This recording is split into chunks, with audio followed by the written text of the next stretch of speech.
ছবির মতো সুন্দর এই গ্রামটিতে বাস করে মজিদ মিয়া নামের এক গরিব কৃষক। স্ত্রী হালিমা ও ছেলে রাকিব, এই তিনজন মিলে তাদের সুখ দুঃখের ছোট্ট সংসার। আজ আবার খাওয়ার কিছু নেই, তুমি কিছু একটা ব্যবস্থা করো। আল্লাহর উপর ভরসা রাখো হালিমা, হয়তো কোনো না কোনো ব্যবস্থা করে দেবেন। ধৈর্য ধরো।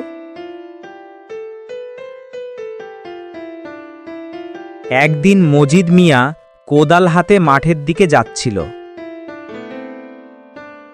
সে মাঠে গিয়ে কোদাল দিয়ে জমিতে কাজ করতে থাকে। কাজ করতে করতে যখন ক্লান্ত হয়ে পড়ে, তখন সে বিশ্রাম নেয়ার জন্য জমিনের আইলে বসে পড়ে।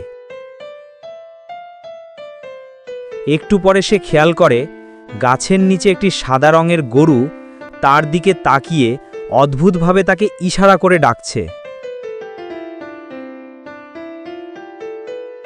সে ব্যাপারটি ভালোভাবে বোঝার জন্য গরুটির কাছে যায়।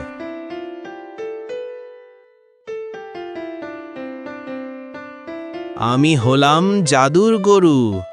সৃষ্টিকর্তার হুকুমে আমি তোমাকে সাহায্য করতে এসেছি। জাদুর গরু?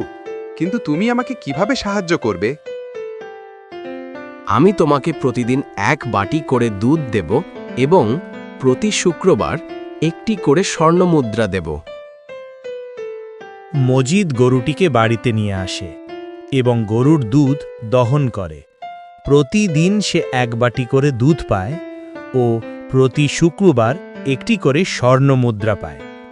এটা দেখে মজিদ মিয়ার স্ত্রী হালিমা অবাক হয়ে বলে, সৃষ্টিকর্তার রহমতে আজ জীবনটা কত সুন্দর হয়ে গেল।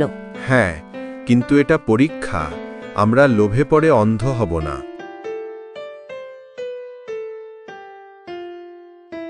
এদিকে গ্রামের জমিদার করিম ব্যাপারী মজিদ মিয়ার এই আর্থিক পরিবর্তন দেখে তার মনে সন্দেহ জাগে।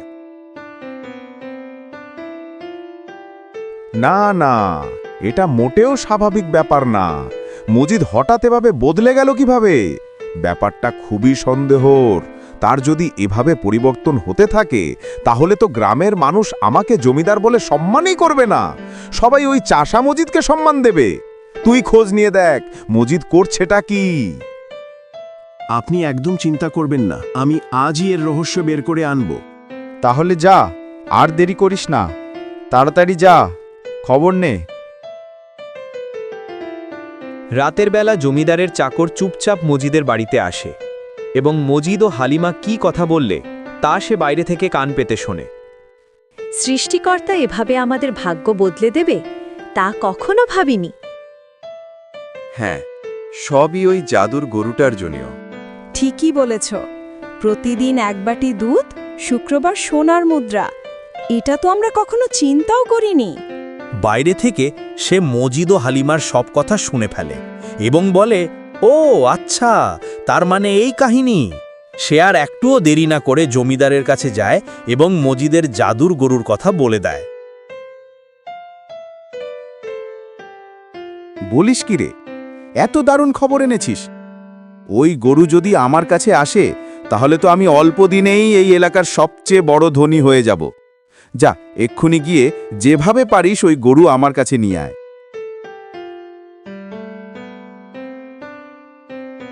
রাতের বেলা যখন মজিদ ও তার স্ত্রী হালিমা গভীর ঘুমে ছিলেন, ঠিক তখনই জমিদারের চাকর চুপচাপ মজিদের বাড়িতে আসে। গরুটিকে সে চুরি করে নিয়ে যায় আর গরুটিও কিছু না বলে শান্তভাবে তার সাথে চলে যায়।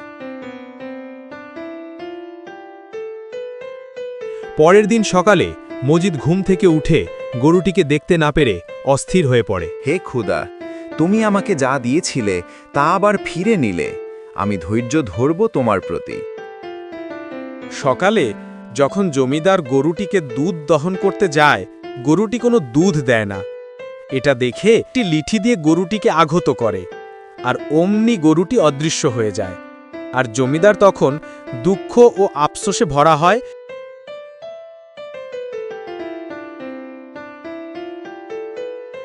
কিছুদিন পর মজিদ যখন রাতের বেলা একা ঘুমাচ্ছিল, সে স্বপ্নে দেখে গরুটি তাকে বলছে, মজিদ, তুমি আল্লাহর প্রতি বিশ্বাস রেখেছ এবং ধৈর্য ধরেছ, তাই আল্লাহ তোমাকে পুরস্কার দিবেন। দিন হলে মজিদ যখন তার জমিতে কোদাল দিয়ে মাটি ঠিক করছিল, হঠাৎ সে মাটির ভিতর একটি সোনার কলস পায়। আর বুঝতে বাকি থাকে না যে এটাই আল্লাহর পক্ষ থেকে সেই পুরস্কার যেটা গরু তাকে স্বপ্নে বলেছিল। এরপর মজিদ সেই কলস বিক্রি করে নিজের অবস্থার পরিবর্তন করেন এবং এলাকার গরিব মানুষদের সাহায্য করেন। জমিদার তার ভুল বুঝতে পেরে মজিদের কাছে এসে ক্ষমা চায়।